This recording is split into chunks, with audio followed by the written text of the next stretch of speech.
What's up everyone and welcome back to the MMA Zone. Today, let's get started with Islam Makhachev confirms UFC rumors after UFC 302. Leading up to UFC 302, some fans and pundits clocked that it looked like Islam Makhachev was dealing with a staph infection on his leg. When asked about it during the pre-fight presser, the lightweight champ sidestepped the questions and insisted he'd be ready to fight as scheduled. Don't worry guys, I have very well training camp, nothing bother me and I will be ready 100% Saturday night. Well, following Makhachev's memorable win over Dustin Poirier, it's being reported the champ has acknowledged that he was indeed battling staph. While speaking with Russian media, the renowned fighter reportedly said the infection sidelined him from training for about a week, approximately 3 weeks out from the fight. At the end of the day, only Islam and his camp know how much the infection impacted his training and his performance at UFC 302. It's true that almost all fighters deal with some sort of injury or medical issues during their camps and even in the fight itself. So maybe Poirier also headed into the fight less than 100%. Jon Jones praises Dana White after interview. Following UFC 302, Dana White trashed anyone who thinks Islam Makhachev is ahead of Jon Jones in the pound-for-pound debate, and Bones was pretty happy about what the UFC boss man said. Heading into this weekend's action, Makhachev was ranked number 1 in the UFC's pound-for-pound rankings, and Jones was number 2. Although Makhachev took some lumps and a big gash on Saturday's fight, he did choke out one of the best lightweights of this generation. So why would his ranking change? Well, at the post-fight presser, White was asked to weigh in on who he thinks is the best pound-for-pound fighter in the game. The UFC CEO proceeded to scoff at the idea it's Makhachev over Jones. You know, one of the greatest of all time. I think he's incredible. I don't think he's the pound-for-pound best fighter in the world. For anybody to call Islam the pound-for-pound best fighter in the world when Jon Jones is still fighting is nuts and shouldn't be ranking in the pound-for-pound or doing any of the rankings ever, if that's what you really think. Jon Jones has never lost a fight ever. He's fought all the baddest dudes in the world. And then when you think about what pound-for-pound rankings really mean, he moved it up to heavyweight and destroyed the best guy in the world. Well, Jones must have been watching, or he quickly caught word of what White said, as he responded with the following post on X. It felt awesome to get that level of recognition from the boss, the man that's literally been here since UFC 1. I know the haters are not gonna like his comments, but Dana's a pretty hard person to argue with. Dana White has had a front row seat to my entire career. Facts are facts.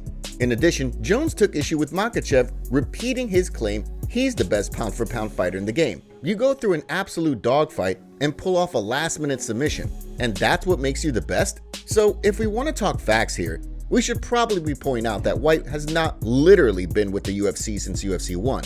White's buddies, the Fertittas, didn't buy the UFC until 2001. Also, is it hard to argue with White's claim that Ciryl Gane was the best heavyweight in the division when Jones beat him?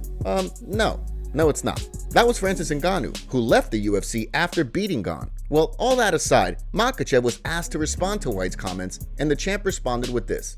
I don't know, maybe it's his opinion, but I think I saved this card today because all these fights boring and the whole arena almost sleep, and we show with Dustin great performance. Then give me 2 bonuses. Before I remember when I have like first contract, I'm happy when I have bonus, but now it's okay. But what do you think? Is Islam the best pound-for-pound fighter right now in the game? Or is it Bones? Sean Strickland reacts to shocking scorecard. After Saturday's clash between Paulo Costa and Sean Strickland wrapped up, there didn't appear to be any real doubt that Strickland was going to be victorious. That was until it was announced that one of the judges had actually scored the fight for Costa. While that scoring quickly and understandably prompted ferocious backlash online, Strickland says he's to blame for being in that position in the first place. Following the fight, which saw 2 judges score the fight 50-45 and 49-46 for Strickland, with the aforementioned judge scoring at 49-46 Costa, Sportsnet's Aaron Bronstetter asked Strickland to comment on the situation. The former middleweight champ had this to say. You know, man, the judges are crazy. The judges are crazy. And, you know, I'm a little bit too outspoken with my beliefs. And sometimes I think that bias backfires on me a little bit. But, you know, you leave it in the hands of the judges and you lose, you just sack the up and take it. You know, you're a man in the cage, you're a man in the arena. It's you to do it. If you leave it in the hands of the judges and you get fucked.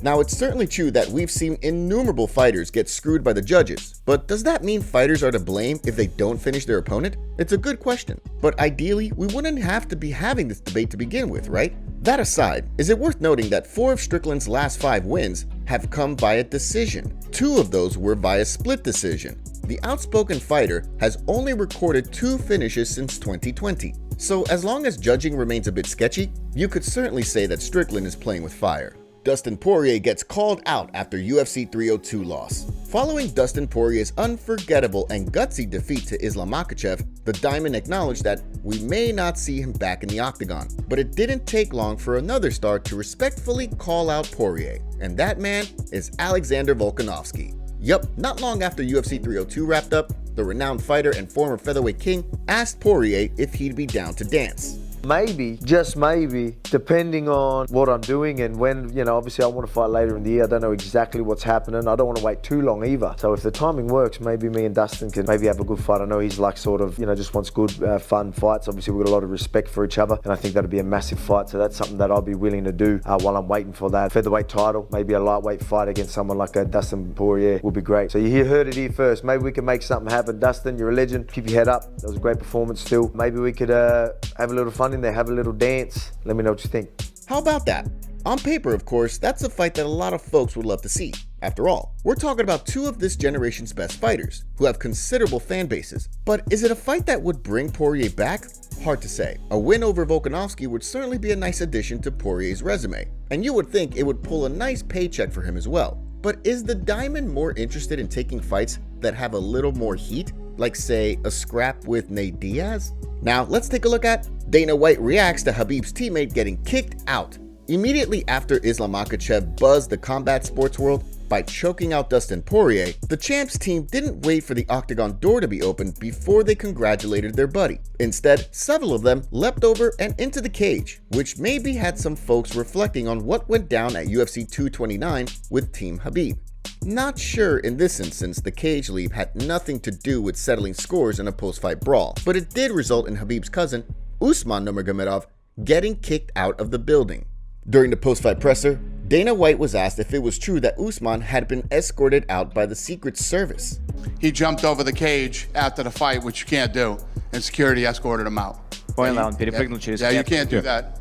Yep, especially when you're sitting in the seats and aren't even in the fighter's corner, rushing the cage is a quick way to find yourself being guided or strong-armed to the nearest exit. UFC Fight updates. UFC matchmakers continue to work on filling out the promotion's summer schedule. In fact, cards that are taking place right around the corner are having bouts confirmed. Case in point, Marcel Dorff recently reported that surging middleweight Ikram Aliskerov will battle Dana White Contender Series alumnus Antonio Trocoli on June 15th. Aliskerov had been booked to face Andre Muniz at the Vegas card, but Muniz had to withdraw after breaking his foot. Aliskerov has been living up to the hype that accompanied his UFC arrival, as the decorated Sambo competitor has taken out Phil Hawes and most recently, Warlley Alves. The only man to defeat Aliskerov to date is Khamzat Chimaev. There's no shame in that.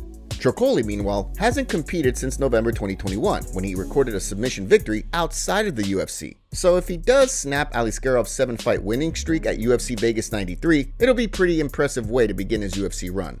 Dana White breaks silence on Nick Diaz fight. Recently, heads were turned and eyebrows were raised when it was announced that Nick Diaz is going to fight Vicente Luque on August 3rd. A key reason being that Diaz hasn't fought since 2021, so the Stockton star fighting this summer wasn't on a lot of people's radars, much less having Diaz fight in Abu Dhabi and against Luque. Well, following UFC 302, Dana White was asked about how the matchup came together, and he confirmed it was because Diaz has been bugging him to fight. He came to us and said that he wanted to fight. He was texting me and wanted to meet, and what the hell just were we? We were down St. Louis. He was going to be there, wanted to meet. Hunter got together with him, and they ended up getting a deal done. White was also asked to comment on Kevin Holland's recent revelation he was approached about fighting Diaz, but because he wanted to fight sooner than later, Holland ultimately agreed to face Michael Oleksiejczuk at UFC 302. White wasn't sure if that is how things went down, but he acknowledged that if Holland reported it, then it's true. So if Diaz beats Luque, could we see Diaz versus Holland down the line? Anything's possible. But first things first, the now 40-year-old Diaz will need to record his first victory since 2011. Khabib sends a warning to a UFC judge after they gave Dustin Poirier 2 rounds before Islam Makhachev made him tap out. Here's what Khabib had to say. This guy come ready to take down the fence, though. Yeah. He's taking down the fence way better. One score, 2 rounds out of 2 rounds. What? I swear to God. 2-2? 2-2. I don't know. But one judge said he give a lot of fights trying to the number. Tonight, one guy. Like 50-45. One guy 49. How do you see a fight like this? 2 guys. He sent me this guy name and location. Conor McGregor versus Michael Chandler is in jeopardy after the UFC canceled the press conference that was supposed to happen today. The reason for the cancellation isn't public information yet, but fans are speculating that the whole bout won't happen in general. Here's what some fans had to say. Did Conor pull out due to issues relating to cocaine and alcohol? Conor couldn't make it because he's still out partying from the night before. The McGregor-Chandler press conference has been postponed and will no longer happen today. The fight has to be in jeopardy. I won't speculate on this, but I will say that a lot went into putting together and organizing this press conference, so the decision to postpone it is a big deal. Top 6 possible reasons the UFC 303 Dublin presser was postponed. Conor's running for Irish president. It's going to be held at Power Slap now. Chandler is Trump's running mate. Sweet, sweet drugs. Saudis purchased the concept of MMA. Dana had a last-minute podcast booking. A presser isn't guaranteed. How can a fight be? McGregor is avoiding the fight and doing whatever he can to keep delaying it, but you can't tell you McGregor fanboys that. It's quite obvious fight will never happen until McGregor is actually in the cage.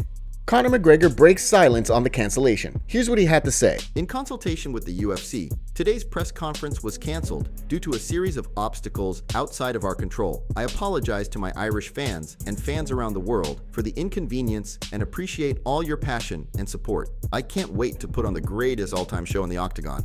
Top comments. Poirier and Islam saved that card. They really put on a show. Major props to both fighters. Glad to see UFC giving Ian Gary a taste of his own medicine, saying he won't find anybody ranked below him when multiple fighters gave him a chance to move up just like MVP. I didn't think Dustin would just lay down for Islam, but he gave him a much harder fight than I or anyone could have predicted. Great fight, an instant classic, and both guys win that one. Amazing. Man, such a sad day. I wanted Poirier to win that belt so bad. Costa versus Strickland was hardly satisfying though, was it? I was expecting better from both. Costa has lost his aggression. Strickland, I expected more from.